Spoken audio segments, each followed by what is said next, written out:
Okay, so let's get started. So our first foundation seminar for the new term and the new year is going to be given by Niels Linneman of the University of Geneva, James Reed of the University of Oxford, and Nick Tay of the University of Notre Dame. And we're doing this all online today because of the snowstorm in Boston. But all the audience are more than welcome to ask any questions during the talk or afterwards. So please raise your hands using the raise hand function, and then I can allow you to talk, and you can ask the question directly to the speakers. So without further ado, uh, take it away, and you can see the title of their talk on the screen. Great. Yeah, thanks so much for inviting us. As you can all see, we're going to be talking about the local validity of special relativity and general relativity. This is a topic which has exercised physicists and philosophers for a long time, but it's seen a resurgence of interest in the past few years, partly as a result of a double paper by Fletcher and Weatherall in the Philosophy of Physics journal, which said a number of provocative things about the local validity of special relativity. This is a discussion to which Niels and Nick and I have contributed. So we've got this paper, which is now forthcoming in the BJPS. But we didn't just want to rehash the content of that paper in this talk. Rather, we wanted to be a bit more synoptic to try and think about how all of the recent discussions and maybe hitherto unappreciated points made in the physics literature, for example, all come together. Our goal is to be synoptic and irenic, so hopefully we can make good on that. So here's the challenge in a nutshell. How do we account for what looks like the local flatness of some generically curved space-time? This is a standard claim, perhaps informed by the equivalence principle. I would definitely recommend this lovely article on the equivalence principle by Dennis Lemkuhl. The claim is that special relativity is locally valid in general relativity. You can find this in almost all textbooks on the theory. So here's a famous passage from Weinberg where he talks about this. He writes, "We formulate the equivalence principle as the statement that at every space-time point in an arbitrary gravitational field, it's possible to choose locally inertial coordinate systems such that within a sufficiently small region of that point in question, the laws of nature take the same form as in an unaccelerated Cartesian coordinate system in the absence of gravitation." There's a little vagueness here about what we mean by the same form as in unaccelerated Cartesian coordinate systems. So to avoid any possible ambiguity, we can specify that by this we mean the form given to us by the laws of special relativity. There's also a question of how small is sufficiently small. Roughly speaking, we mean that the region must be small enough so that the gravitational field is sensibly constant throughout it, but we cannot be more precise until we learn how to represent the gravitational field mathematically. And you can find similar passages in your favorite textbook on GR, I imagine. It's a view which goes back to Einstein himself, so I won't read out the whole of this long passage, but the key part is this bit.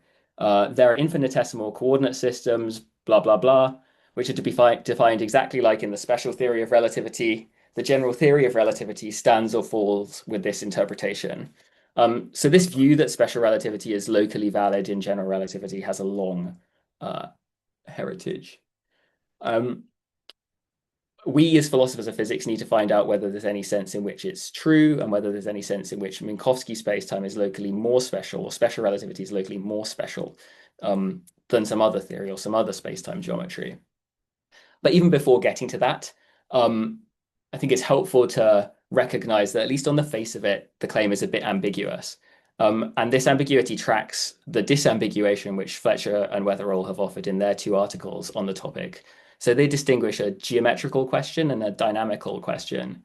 The geometrical question would be something like, in what sense is an arbitrary Lorentzian metric locally special relativistic, i.e. locally Minkowskian?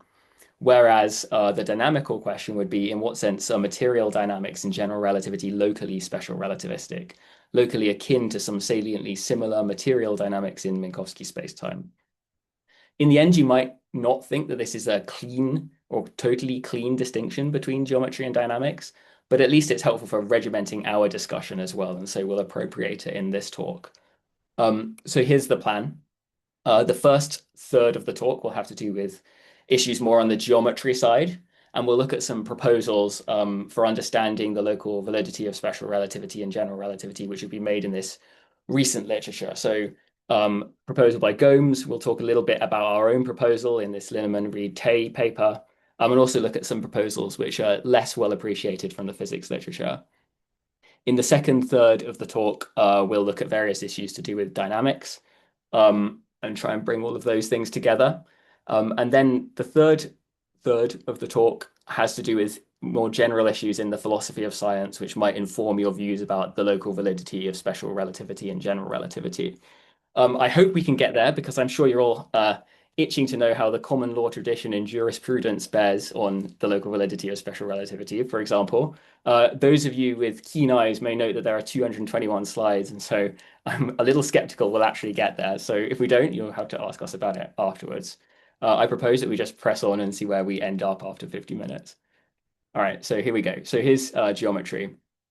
So here's the background on expansions, the kind of thing that Niels and Nick and I talk about in our paper. This is our way of trying to elaborate on what physicists have in mind when they talk about the local validity of special relativity. And we offer a scale relative perspective on this claim. So we consider a series expansion for the metric in general relativity with a Minkowski metric as the base point and higher order terms featuring coupling to the Riemann tensor and Riemann normal coordinates. So recall that these are the coordinates where the metric can be diagonalized and connection coefficients vanish. If you prefer to write things geometrically, you can write this in terms of the Singe world function instead, which is a bitensor which relates the base point of your expansion to some point in the neighborhood. And the expansions look like this. We have the Riemann tensor featuring in this second term. You can pull out units here, and you can define this object delta, which you could call the ratio of a probing scale to a curvature scale.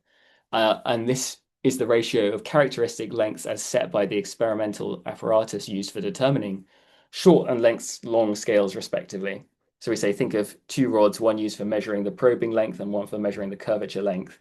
Then they've got this ratio set by delta. And when delta is negligible, when the probing length is much less than the curvature length, that's when you can ignore these higher order terms. So at least this seems in the spirit of physics practice when you think about, for example, the geometric optics limit. But there are some worries about whether this really picks out Minkowski as locally special. So you might question on behalf of Fletcher and Weatherall whether the base point of the expansion is in any way special. You could raise, for example, the following two questions. Which particular Minkowski metric should one use as the base point of the expansion? Obviously, there are many different Minkowski metrics. And why use a Minkowski metric as the base point of the expansion at all, rather than some other metric? We grant, for the time being, that these are legitimate concerns, and we'll keep them in mind going forwards. The next thing I'm going to do is talk about Gomes' proposal, but then I'll come back to this in a minute. So why choose one point of the expansion as your base point rather than another? In conversations with Fletcher and Weatherall, I hope they agree, but if not, Jim, who's I think in the audience, can correct us, say that it's a matter of pragmatics which metric you choose as the base point of one's expansion, corroborating their argument, which you'll find in the first part of their two papers, that there's no special sense in which, in terms of geometry, special relativity is locally valid in general relativity. Okay, so now on to Gomes, and then we'll come back to expansions. So the first argument in the context of geometry to the effect that flat Minkowski spacetime might, after all, be locally special in general relativity is due to Enrique Gomes, who's also in the audience today, which is great. So this 2025 refers to a paper which was published last year in the Philosophy of Physics journal. 2026 is a private note which sent to Enrique, was sent by Enrique last week, so not super useful for most of us, but I will quote from bits of it. So Gomes focuses on geodesic deviation. The key definition is a definition of what he calls delta flatness. We don't need to go through the details of this definition, which looks quite intimidating, but Gomes is focusing on the norm of the geodesic deviation and thinking about regions of points in which that is less than or equal to some number delta. And the proposition, the delta flatness proposition, is that every spacetime is delta flat for all delta is greater than 0. So you'll always be able to find a neighborhood around a point where the norm of the geodesic deviation is less than this delta. The idea is that every space-time is such that for any point, there will always be some region around that point where the geodesic deviation is less than delta, or the norm of it. However, Minkowski space-time is the only space-time that has this property of the limiting value of delta is equal to zero. So that's to say that only Minkowski space-time is such that one can always find a neighborhood around any point where the geodesic deviation vanishes. This is true, and nice observations and nice construction, but the key question is whether it's sufficient to make Minkowski spacetime locally special. Gomes anticipates this concern in his article when he writes that one might say that delta flatness is not a particularly special property, and that for any spacetime G, one could define a similar property A which only G has in the limit, but which any metric arbitrarily approximates. However, it seems to me that such a property A would have to be substantially different from delta flatness, and so it would be beside the point of the question we're addressing here. We think, that is Niels and I in discussion, I'm curious about what Nick thinks, that this is a more pressing-ish worry than Gomes acknowledges or concedes here. So, or at least on the face of it, it's more pressing. So here's a variant of delta flatness. Consider taking the norm of the difference of the physical geodesic deviation associated with your physical metric G and some other counterfactual geodesic deviation associated with some other metric G prime, and assessing whether that norm is less than some delta. Then our variant of delta flatness would have it that for any space-time G about any point, there'll be some region such that the difference between its geodesic deviation and that of the metric G prime is less than delta.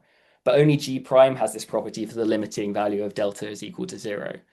So it seems like you could cook up some alternative to delta flatness, which would pick out your metric G prime here, which might not be the Minkowski metric as being special. Does that spell doom for Gomes' proposal? Actually, answering this question is a little bit involved. The first thing to do is to note that Gomes uses actually the physical Lorentzian metric in his constructing his norm, and that he thinks is important for ruling out these other possible alternatives to delta flatness.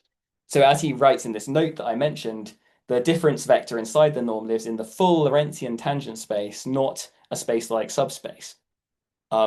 Since in Lorentzian signature, the norm of x is equal to zero doesn't imply that x is equal to zero, it's possible for the difference between the two terms to be a non-vanishing null vector. Therefore, the condition saturating at zero doesn't imply that the Riemann tensors are equal. A counterexample is trivial to find. Build a G prime such that the difference is null along a curve. Any other G prime prime differing from G prime by a gravitational wave of a certain sort along this direction would also saturate the bound. So fair enough. If you're thinking about generic metrics, it doesn't look like this alternative to delta flatness is going to be a sensible thing. There are a couple of responses to this. So our variant of delta flatness works for any space-time if you don't use the Lorentzian metric for the norm, but you use some arbitrary Riemannian metric. So you can envisage a response to Gomes that the choice of a Lorentzian norm over some Riemannian norm is mere pragmatics. Is that too fast? Ultimately, it's the Lorentzian metric, which is the physical metric. It's not a counterfactual or fiducial thing. So you might think that Gomes' construction is better in virtue of using this norm. So there are some things that Gomes could say in response to that concern. But I think there's a more pressing issue. Suppose that we do use the same norms that Gomes uses. There's still room to say that his proposal doesn't pick out Minkowski as being locally special. If you let G and G prime be conformally related, then they'll have the same light cone structure at the point where you're evaluating this thing. And so the object of which we take the norm, which is the difference of these two geodesic deviations, will remain space-like and so won't generate those problems. So variants of Gomes delta flatness do in fact seem to be available when you consider conformally related metrics. And developing on that further, since Gomes norms are evaluated at any point, if you were to systematically deform the reference metric away from P, the object of which you take the norm at P would still be space-like. So as long as G and G prime agree on their light cone structure at P, it's going to be possible to construct a variant of delta flatness, which privileges not Minkowski spacetime, but rather G prime. So actually, it looks like there's the possibility of a plurality of alternatives to delta flatness, which wouldn't privilege Minkowski, but would rather privilege this G prime. Now, in response to this, last night online on email, Oliver Pooley made the good point that, well, there's still some sense in which delta flatness is superior to these alternatives because delta flatness doesn't care about which Minkowski you use. You could use any Minkowski, eta or d star eta, and Gomes' proposal will still work. Whereas these guys seem to privilege like particular G, you seem to require use of a particular metric, G prime rather than d star G prime, or however you want to, which other alternative diffeomorphic metric you want to use. So fair enough, that does seem to be a sense in which Gomes's proposal is different from these guys because Gomes's proposal does mention a particular Minkowski metric. But even if you concede that point, Gomes himself has noted in this 2026 note that actually his proposal could be generalized for any homogeneous spacetime, so de Sitter or anti-de Sitter. And so even if you don't take this point, Gomes himself has pointed out that delta flatness isn't as special as we thought it was before. So I would stick by the following conclusion, our current take on Gomes, that it seems that he's pointed to an interesting geometrical sense in which the Minkowski metric appears to be locally privileged for any Lorentzian metric, but that while one might be able to defend his use of a Lorentzian norm, the proposal nevertheless falters in that it's in fact significantly underdetermines the spacetimes which are locally special. Hopefully we can have some discussion about this in the Q&A. Okay, enough on Gomes. Now back to expansions. For this part, I will hand over to Niels. Okay, so we now return to the scale relative thinking with respect to the normal coordinate expansion of the metric. So basically the argument is done in our paper. We call the concerns. So which particular Minkowski metric do you use in such an expansion? And why at all should you use a Minkowski expansion around a base point? On the first worry, we have a straightforward reply. So which particular Minkowski metric to pick? Well, use that Minkowski metric at the base point P0, for which the infinitesimal Lie cone is the same as that of the metric under consideration. The rationale for this is straightforward. A spacetime that does not even share the same infinitesimal Lie cone with the spacetime under consideration at the base point has no chance of being locally like the spacetime in any interesting physical sense to begin with. Now we come to the second worry, and here it becomes a bit more intricate. So our proposal is also more tentative, and it's also maybe something especially Nick might not go along with, and also we would like to see more as a proposal at the moment. So, okay, what is the second worry again? So why at all Minkowski at the base point? Why not expand around some other metric with the same infinitesimal Lie cone at the base point? Let us take a short excursion to what have been dubbed generalized normal coordinates by Hari and Kodawala. So following Hari and Kodawala, one can generalize the Riemann normal coordinates as follows. Any Lorentzian spacetime can, around the base point P0, be coordinatized by means of sorry, this is the old version of the slides, James, I think. Could we switch to the new version? Yes, I will have to stop sharing. Is that okay? Yeah, why don't you do that? Sorry, Niels, I downloaded these like just before the talk. Yeah. Maybe it didn't refresh us, so it should be. Sorry for this, just 1 second. It's okay. Now I have to wait for a 221 slide Beamer presentation to compile.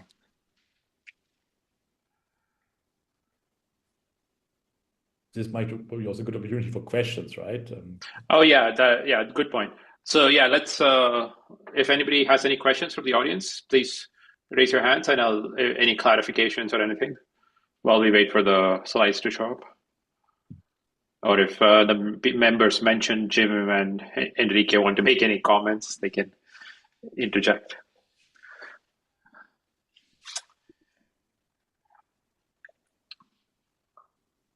So I guess I can ask a question. So initially, the initial motivation was, there was this reference to the equivalence principle, And in some of this discussion, I feel like the sort of mention of the equivalence principle falls away pretty quickly. So maybe one of you can just make a brief comment about why that, whether that's okay.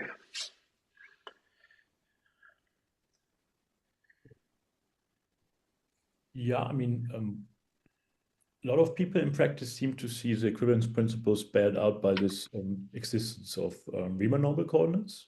Mm. So also, as I think showed by the Weinberg quote. In that spirit, I think the equivalence principle doesn't fall away from the discussion here necessarily, because somehow, at least in our story about the scale relative physics perspective, we very much focus on that line as well. And I think there's also a way how one can understand the geometry paper of Fletcher and Weatherall of kind of trying to investigate to what extent this is a good sense of saying relativity, GR is locally special relativistic, and how it should be improved on. Yeah, but maybe Nick and James have other views on that. Is this okay? Yeah, it looks good. Yeah. Great, thank you. Okay, maybe just go one slide back again, just to get the context again. So yeah, so now let's address the second worry about these expansions, which presumably work around the Minkowski spacetime at the base point. So why at all use Minkowski at the base point? Why not expand around some other metric with the same infinitesimal light cone at the base point? Okay.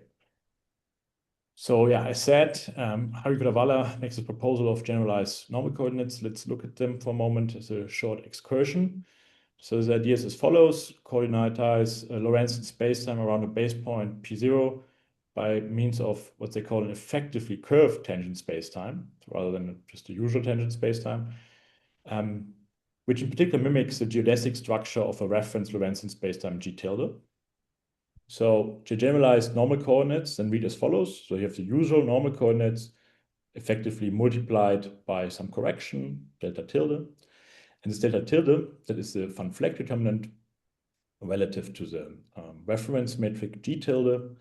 And that is in a way nothing but a quantity to account for geodesic focusing, defocusing, as seen on the reference spacetime G tilde. Yeah, so you basically have the usual coordinates and you kind of distort them to account for an effectively curved structure on the curved space, on the tangent spacetime as well.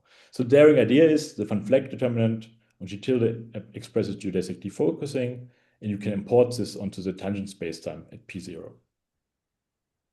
Okay, next slide, please.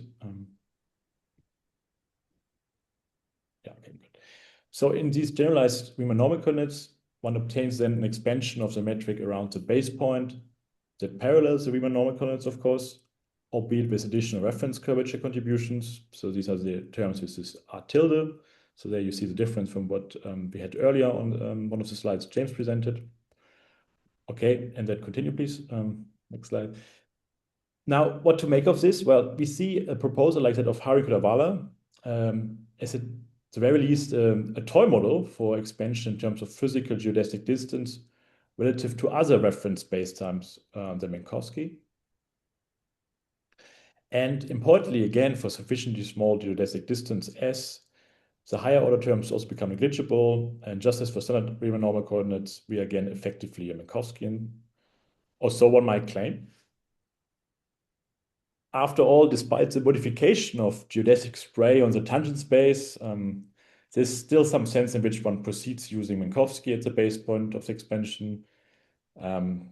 Maybe less than one would have argued before, but still, and this plus the informal nature, of course, of such a proposal we just make here, or which we in a way borrow from Hari and Kudawala, that may be unlikely together to convince our discussant partners.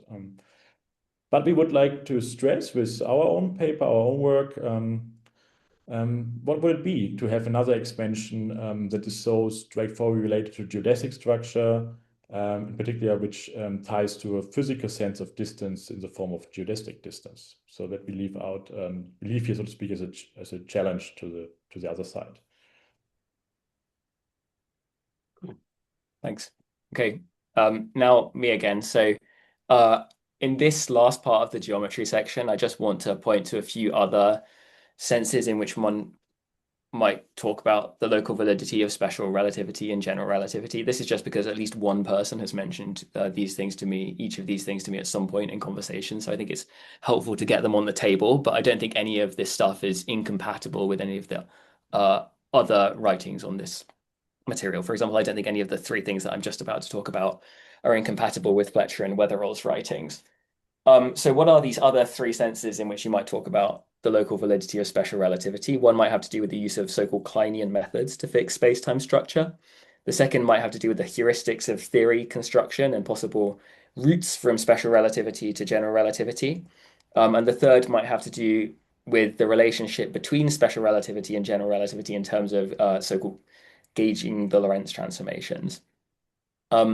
So I'll go through these just quickly. So Kleinian methods. So Barrett and Manchak in a series of articles have recently asked whether it's possible to specify the structure of an arbitrary Lorentzian metric given a privileged class of coordinate transformations, and they answer that question in the negative. In opposition to this, Oliver Pooley, Enrique Gomes, Tushar Menon, and myself argue that point-wise specifications of Lorentz transformations do suffice to fix an arbitrary Lorentzian metric. And just to advertise, Oliver is going to be talking about this material at the Oxford Philosophy of Physics seminar this Thursday at 3 p.m. UK time. Of course, this is just different from what Fletcher and Weatherall have in mind, so it shouldn't be incompatible with it. But nevertheless, it illustrates a certain sense in which Minkowski spacetime, geometrically speaking, is locally special. If I tell you the Lorentz transformations at every point, I can get you your metric G back again. The next sense is just heuristic. It has to do with heuristics. I think in his talk, Sam Fletcher said in this series, said that he didn't have any gripes with special relativity being special from the point of view of the heuristics of the construction of general relativity. So I hope that Fletcher and Weatherall would be fine with this. But just to remind you about like the heuristic significance of special relativity, following the lead of Einstein in his first review article on general relativity in 1916, you might inquire into whether you can generalize from special relativity or use special relativity to get to general relativity in a relatively straightforward way. This is the topic of a paper that I wrote with Guy Hetzroni. We do not need to go into the details, but roughly the idea is you take your special relativistic equations in a frame of reference, you transform them to an arbitrary frame of reference. You notice the form of all of the so-called, well, you might call them fictitious force terms in those arbitrary frames. You replace those objects with new physical fields which have the same transformation properties, and then you endow those fields with their own dynamics. This is a way of getting to at least the kinematical structure, well, dynamics at the end, but before that, kinematical structure of general relativity. We do not need to go into the details. The point is just that special relativity and Minkowski spacetime can be privileged from the point of view of the heuristics of theory construction. And the third point is about gauging the Lorentz transformations. This is sometimes what you'll hear. The idea is that one localizes and as such gauges the global Lorentz symmetries of Minkowski spacetime such that you now have point-dependent Lorentz transformations. And that leads to the structure of a generic Lorentzian manifold. There's some philosophical writing about this. So there's this paper which is forthcoming in the BJPS. And Nick and I talk about it a little bit in the 2018 paper. In a way, it combines aspects of one point-wise coordinate transformations and two heuristics of theory construction. But it's again, just a different sense. And so I don't think should be regarded as being incompatible with any of these other things which people have in mind when they're talking about the local validity of special relativity and general relativity. Okay, so that's all we're going to say about geometry. Now we want to turn to some issues which have more to do with what Fletcher and Weatherall classify as dynamics. So here the question is whether the dynamics of material fields in the generically curved spacetime setting of general relativity are sufficiently similar to the dynamics of some suitably kindred material fields in flat Minkowski spacetime, and whether there's any sense in which Minkowski spacetime is special on that front. There are various different approaches that you might take to dynamics. One, which Fletcher and Weatherall attribute to Ehlers, has it that a local special relativistic matter theory in general relativity is one with solutions that in general locally approximate the solutions of the corresponding equations mutatis mutandis in flat spacetime. They regard this approach as promising. It's been taken up and substantially developed by Eleanor March in her B-Phil thesis, and we will talk about those things.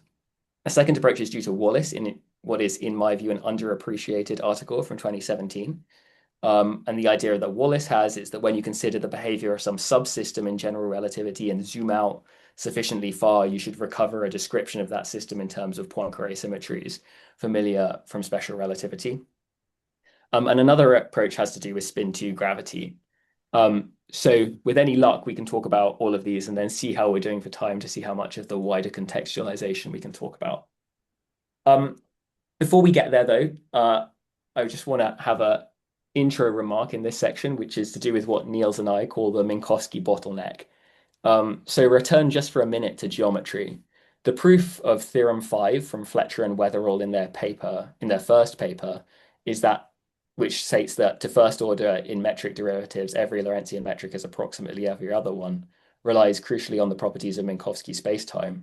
Roughly every spacetime is locally like Minkowski, so every spacetime is locally like every other spacetime. This isn't suggest that the theory couldn't be proven without the Minkowski metric, but it's certainly true that from the point of view of proving things, it's something which often makes one's life easier. We dub this perhaps dispensable, but nevertheless practically useful appeal to the Minkowski metric in proofs about general relativity, the Minkowski bottleneck. In a sense, it's another illustration of the heuristic utility of the local validity of special relativity, but now not the heuristics of theory construction, as we saw in the last section of the previous part, but now the heuristics of coming to understand general relativity. We want to prove things about it. Sometimes we do those proofs by appealing to Minkowski somewhere along the way. Given their use of the Minkowski bottleneck in their proofs about general relativity and in their articles, we hope that Fletcher and Weatherall wouldn't have any beef with it and with its deployment in proofs about general relativity. So let's now return to dynamics, and we actually see something like the Minkowski bottleneck arising in this context also. So one illustration of this can be found in March's thesis. March proves various results, for example, that covariant conservation of the stress energy tensor in relativity for material fields obeying dynamical equations of the right kind, i.e. minimally coupled, quasi-linear, symmetric, hyperbolic, etc. By, again, just as in the case of geometry, using the special properties of Minkowski. So March notes this and writes that this substantially clarifies and diffuses a recent debate between Fletcher and Weatherall, Gomes, and Linneman, Reed, and Tay about the sense in which Minkowski spacetime is or is not special for the purposes of understanding how matter comes to be adapted to a relativistic spacetime. These lemmas and theorems regarding e.g. covariant conservation show precisely how and why one might take Minkowski spacetime in particular to be relevant to this issue, and that not just any Lorentzian manifold can be used in the same way. Only flat, maximally symmetric spacetime will do. In that sense, Minkowski spacetime is a salient one to consider. So her remarks here, and March has confirmed this in conversation, have to do with the Minkowski bottleneck. So this is another place where special relativity can be significant, but again, it's not incompatible with any of the points in Fletcher and Weatherall or that Niels and Nick and I are making, and so on. Okay, so now let's look at dynamics proper. So local comparison of solutions. So in their first paper, Fletcher and Weatherall demonstrate in their theorem 5, which I just mentioned, that first order in derivatives, every spacetime is approximately every other spacetime. They do this by way of introduction of a fiducial Riemannian metric used to compare the Lorentzian metrics, and a quantity epsilon used to set a threshold of closeness. Of course, this is again geometry, but March uses similar ideas in the context of dynamics. She proves using similar techniques that for material fields whose dynamics are described by suitable equations, minimally coupled, quasi-linear, symmetric, hyperbolic as before, the solutions of those equations are approximately those that should be flat spacetime.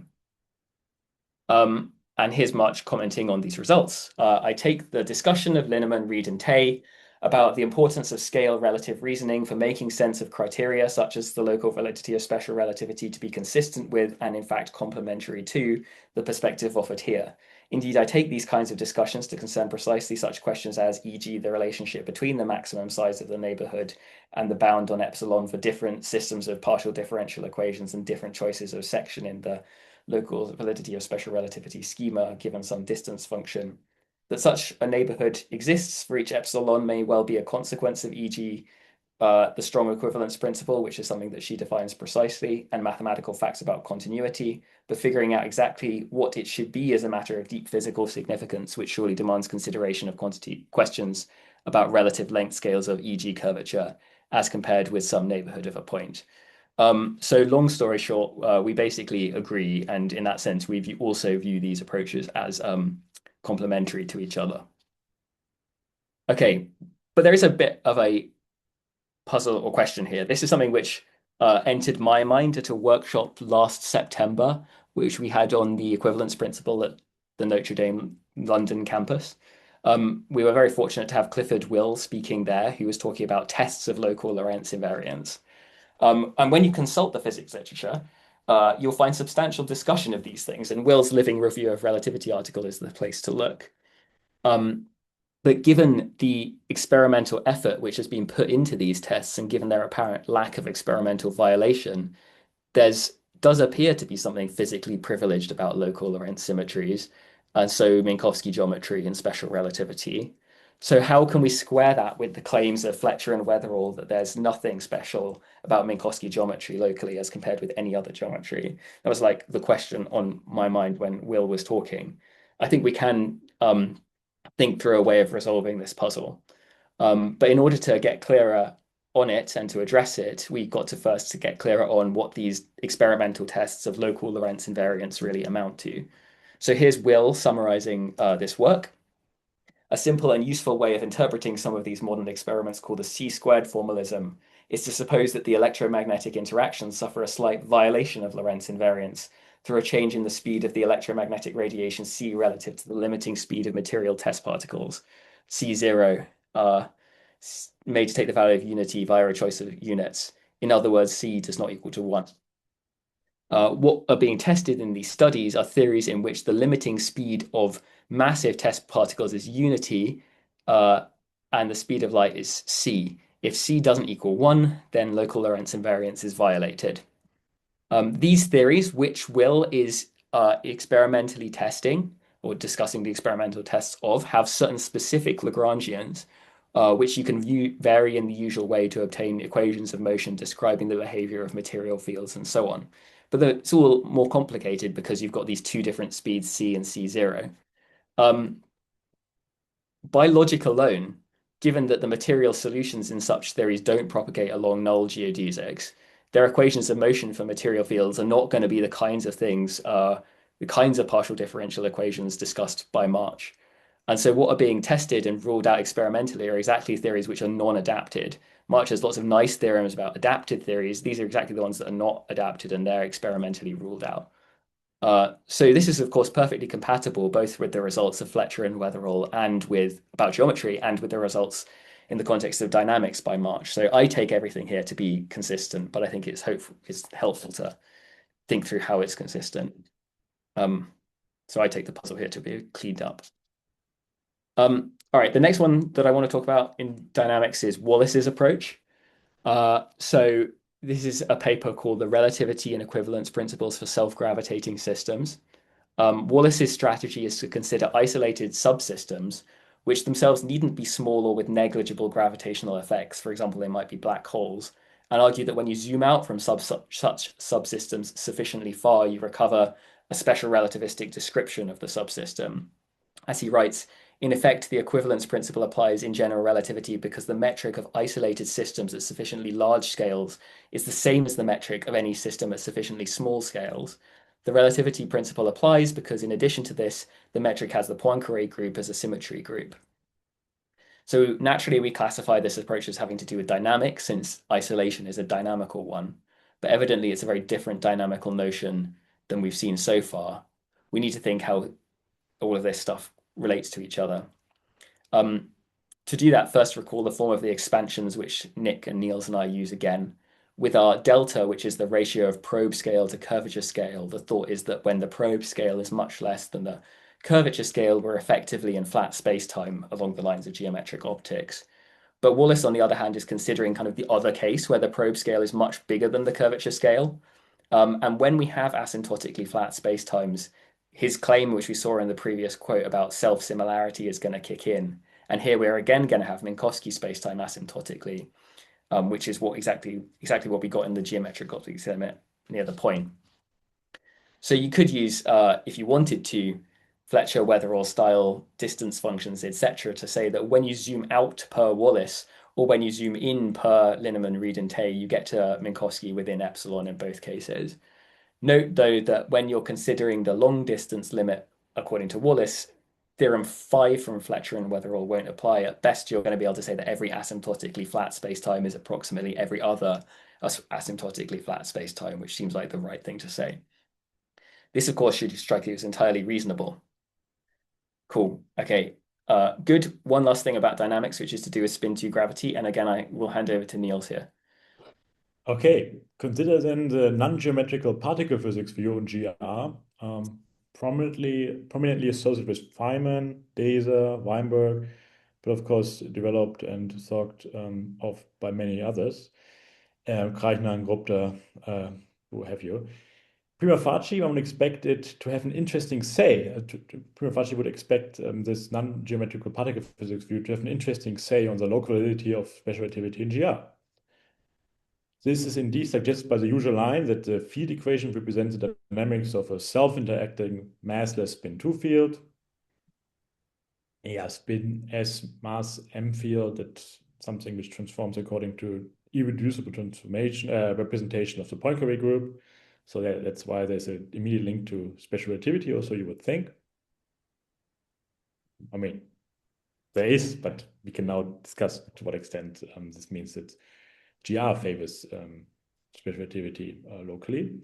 So let's first reflect a bit what is meant by spin 2 approach. I mean, approach is very ambiguous. Take e.g. the self-interaction bootstrap, where massless fields Pauli, linearized gravity, if you want, is sourced by its own energy momentum tensor. The other major approach goes via deforming the gauge group of linearized gravity. Deser says on the self-interaction bootstrap, for instance, the geometrical interpretation of GR arises since all matter now moves in an effective Riemannian space of metric G equals eta plus H. And so the initial flat background space, so the one with which you started, is no longer observable. Now, is this the claim of a heuristic derivation of a more general theory, or a view of derivation in the sense of reduction of curve to flat spacetime physics? That has been a bit of a discussion. See also Pitts. Now, GR can be rather neutrally, in any case, presented as a generalization of flat spacetime spin 2 theory. This does not render flat spacetime special yet, relative to some other background, even generic background solutions without any symmetries, but can still consider a perturbative expansion as well as a derivation of bootstrap. What potentially makes analysis around flat spacetime and also maybe more generally Ricci flat or Ricci constant spacetimes special is the following, that the metric field is revealed from that and only that viewpoint. I mean, if you take these backgrounds as pure spin 2 and not some mixture including spin 0 and spin 1 parts. And so, yeah, there's something there. And in fact, the standard model, the meta insertion in GR, I mean, the kind of meta we work with, arguably even the most ambitious quantization approach to granularity, they seem to build on classifications of meta still in line with this kind of special relativistic spin classification. However, from the perspective of GR, of course, any carrying over of the spin classification from flat spacetime seems to amount to a remnant of special relativistic thinking. And so, heuristically speaking, I would rather think that in regimes in which strong gravitational and quantum effects occur together, at least prima facie, we cannot rely on that flat spacetime-based spin distinction anymore. And so this is more like a device, but it's not the end of the story. Cool. Thanks. I would propose that we stop here if that's okay, Niels, because it would be good to discuss with people. Okay. Yeah. So thank you. So let's go to Q&A. If anybody in the audience, for whatever reason, I can't see the audience members in my... Okay, anyway. If any member of the audience has a question, please raise your hand and I can promote you. Can I just quickly answer the Yeah. point by Jacob Barandis? It's very fair enough. There is, of course, Krajnan, there's Gupta, many other people. Sorry, I just picked out the most famous people here just so that people might be able to relate. Maybe Oh, right. not the most famous. Sorry. Yeah. So for whatever reason, I'm having a technical issue and I can't see the list of attendees. So if Okay. any of you other panelists can see it, and if you see someone raise their hand, you can allow them to talk or Ollie something. has a question. Ollie's hand is raised. Yes. Okay. Are you able to allow him to talk? I'm having a technical issue.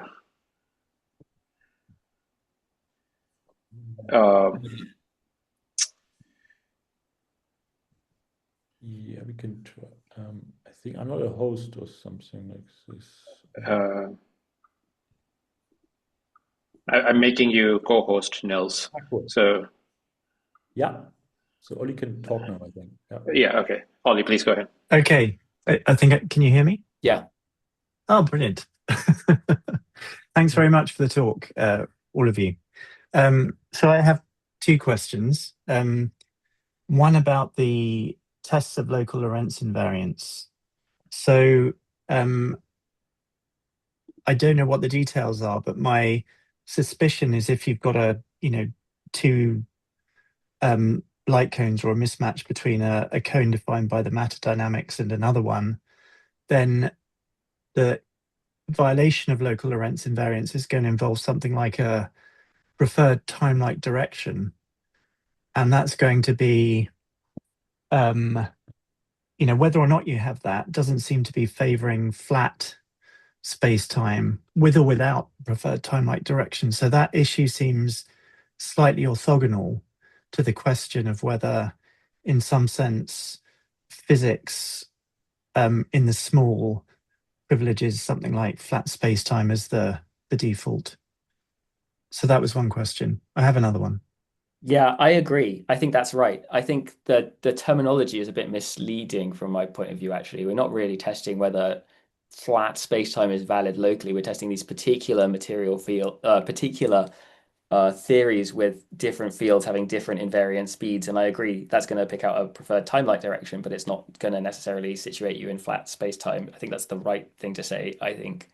Unless Nick or Niels wants to comment, I would just agree with you. I agree. Shall I ask my other question? Yeah, please. So this was on the connection between what you say and the probing scale being much bigger than, but much smaller than curvature compared to the Wallace. So I assume that you could have a theory where the default background was de Sitter or anti-de Sitter rather than Minkowski. So it might be a kind of variant gravitational theory based on a Cartan geometry based on one of those rather than Minkowski spacetime. And then you might, when you zoom out from a material system, the asymptotic thing would be either de Sitter or anti-de Sitter rather than Minkowski. Mm-hmm. And yet it would still be true if matter is coupling only to the metric and its first derivatives, that, locally special relativity, that looks like it's on flat Minkowski space would be true at a point. So I'm not saying that there's a kind of necessary connection between David's, the thing David's pointing to and this local, apparent flatness, which following Eleanor, I think of as much more generic, that you're just not seeing curvature. That the way matter couples to the metric means you just don't see curvature. If your length scale isn't sufficient to probe it. Yeah, I don't think there's any deep connection here, but Wallace is definitely a paper which is in the ballpark, and I think it's helpful to think through like how and in what sense he like integrates with everything else. And I agree that you could have theories which are, say, asymptotically DS, but I don't think that you could give the whole Wallace self-similarity narrative there as well, right? If we capitalize on Fletcher and Wetherell and say like every space-time locally is like every other one, then you have like low DS at the point and asymptotically DS and then run the Wallace narrative.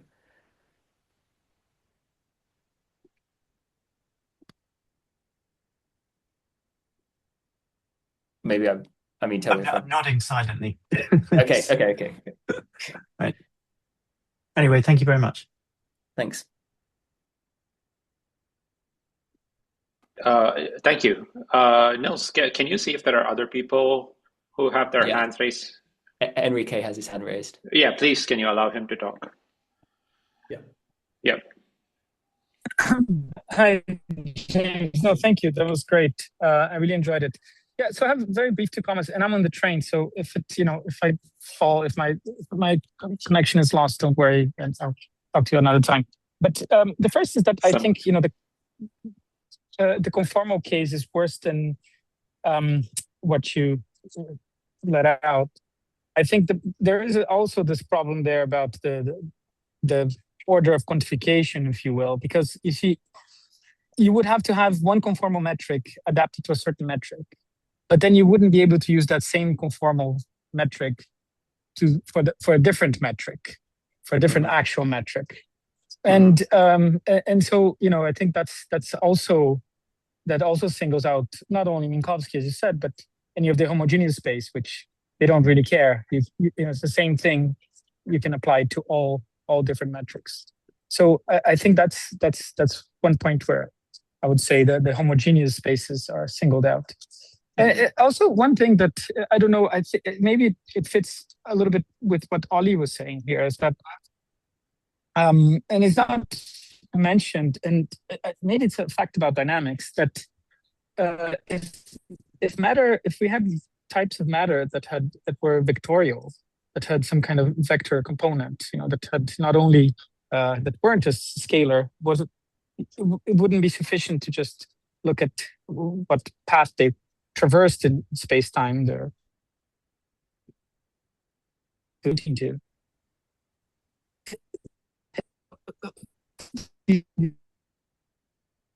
Right?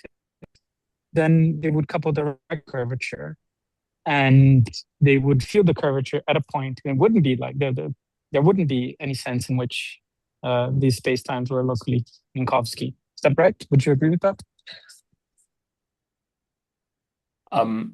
You clipped a bit too much for me to fully understand the second comment. Sorry. Do you want me to repeat it? Unless anyone else caught it.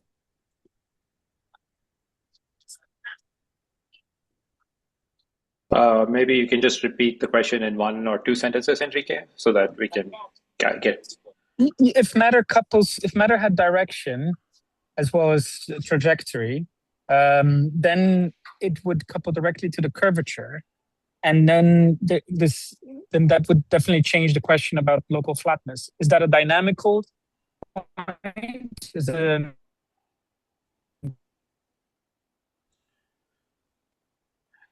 I think we're going to have to react to what we heard. Is it dynamical? To the extent that I understand, I'd say yes, but maybe Nick or Niels want to. Maybe you can just type the question otherwise. I'm sorry. So nobody could hear me. I'm also stuttering, so maybe that's part of the problem.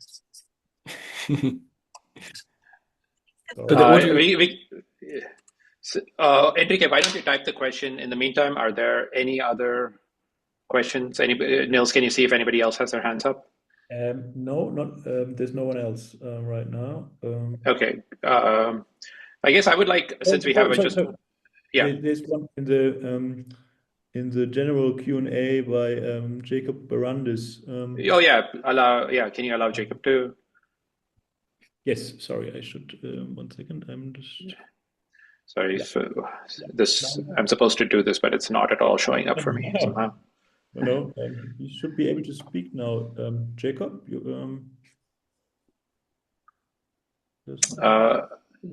Yeah, Jacob, yeah.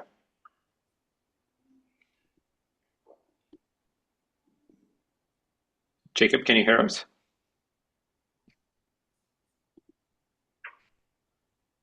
Okay. Hi there. Can you hear me now? Yes. Yeah. Hello. Hello. Hi, everybody. Sinharth, good to see you. Niels, Nick, James, lovely to see everybody. Yeah, I wrote my question in the chat because I wasn't sure whether I could get my audio to work. Let me see if I can just read it. Right. So I had the same question when I think Jim gave a talk on this topic for the foundation seminar a while back.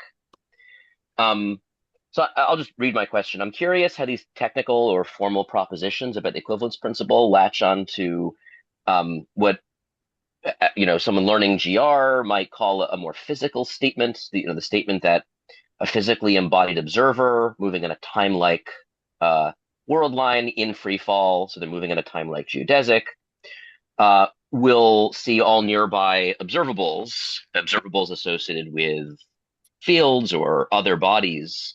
We'll see nearby observables look like they behave according to special relativity with no gravity, with the approximation getting arbitrarily better in the coincident limit, in which the other nearby objects are increasingly close to the observer in spacetime.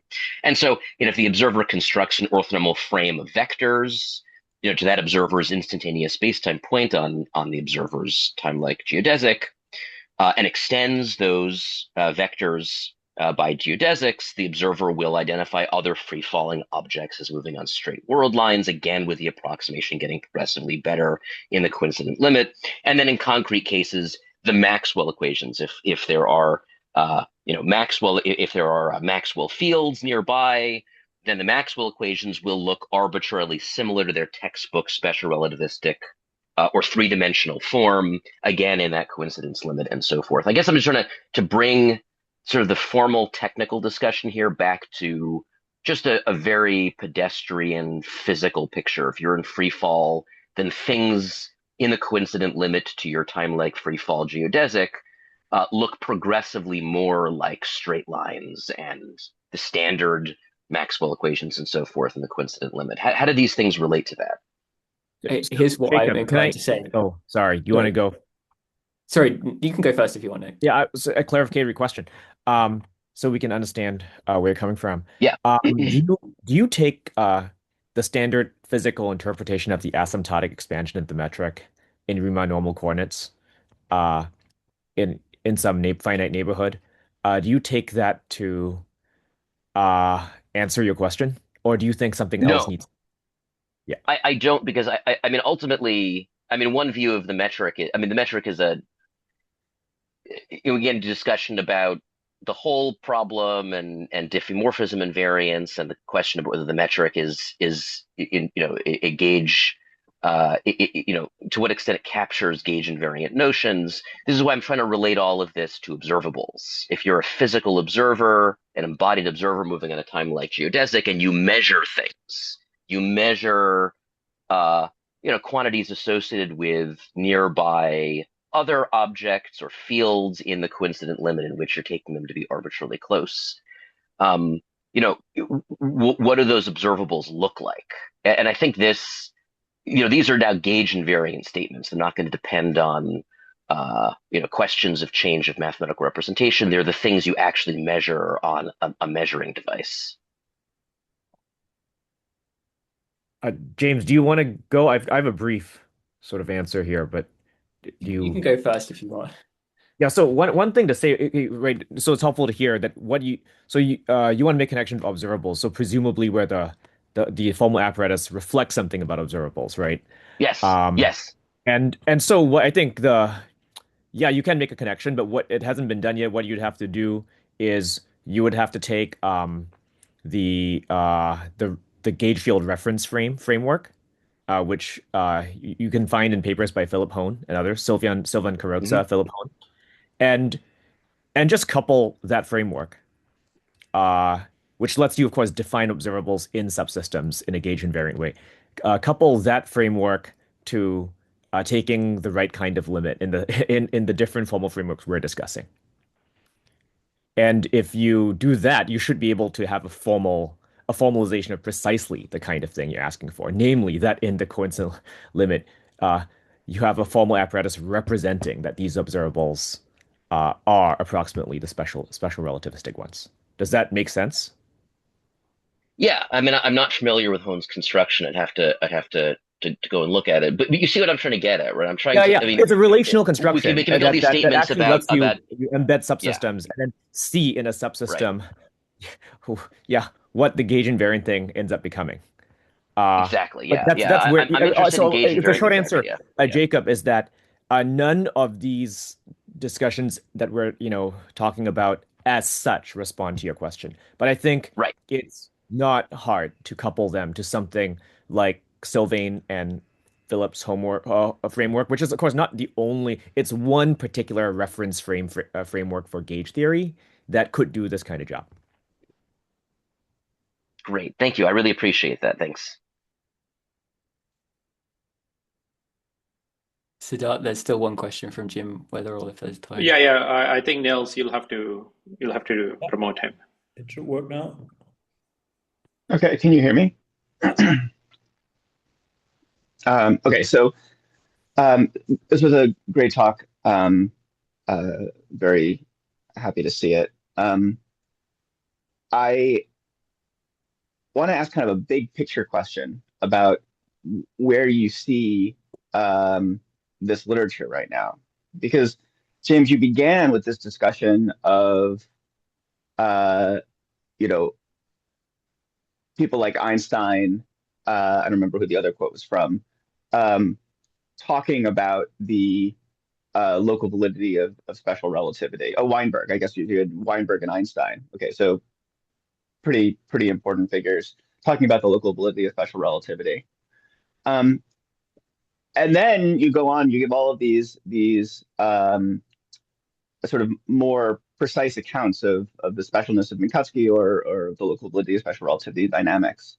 And it wasn't clear to me if you thought, for instance, delta flatness or the geodesic spray stuff that Niels presented, if they were supposed to be a way of recovering what Einstein and Weinberg had in mind, or if they were supposed to be other senses in which you might try to find a special role for flat spacetime or for Minkowski spacetime or for special relativity in general relativity. And so like is the idea now that is the idea that we can fully substantiate the lore, or is the idea that, well, we had to clean up some things, but there are some other senses that could be found that recover something like the statements that you quoted? I think that part of this has revealed that there's just a lot of stuff to disambiguate. At the outset, you have to disambiguate heuristic avenues into general relativity from like claims about the completed theory. And sometimes Einstein's talking about the former, and perhaps sometimes he's talking about the latter. So that's the first point of disambiguation. And then when you look at quotes by Weinberg, of course, that's like standard physics law, but it has like maths mixed in with pragmatics. And I think the output of that combination is something like our scale relative reasoning. And I think part of this recent wave of discussion has also helped us to tease out like the mathematical aspect and the pragmatic aspect, which at least for me, I feel I have better control over now. And I think like my hopefully at least my own package of views is like compatible with what you and Sam wrote, but also like still appreciates that like in practice this is the scale relative stuff is how physicists like actually work. And I don't think that there's like an actual tension there once you understand how the moving parts are like locking into each other. I don't know if that's helpful or not. That's If I just add something, I think the geodesic spray contribution can still be thought as an attempt to maybe be more in line with the original or just try to defend the special status of Minkowski, so to speak. But as we admit also, it's not clear to us how far this really goes right now. Yeah. For what it's worth, Niels and I were up until much too late yesterday arguing about whether there's anything in the geodesic spray stuff. For what it's worth, I think I'm quite skeptical. Thanks. I think we're probably at time, so it's a good time to stop it. Do you see any other questions, Niels? Quite a few comments by Enrique now. Maybe. By the way, I put my questions up in the questions. Okay. Yeah. Somehow I just don't. Yeah. If you guys, I guess since we don't have any event following right after, you can take a few minutes if you want to answer something else. Yeah.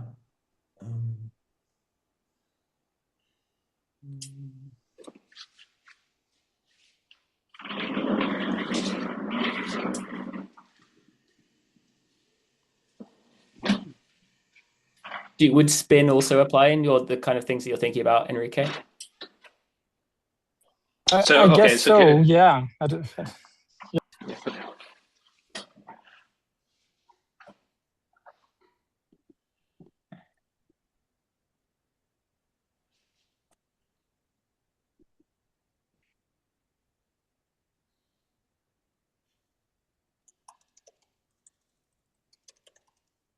Yeah, that seems.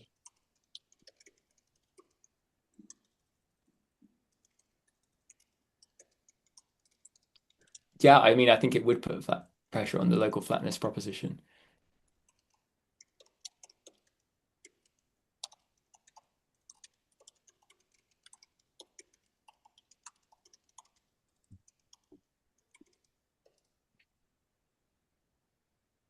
Right. Enrique says okay. Okay.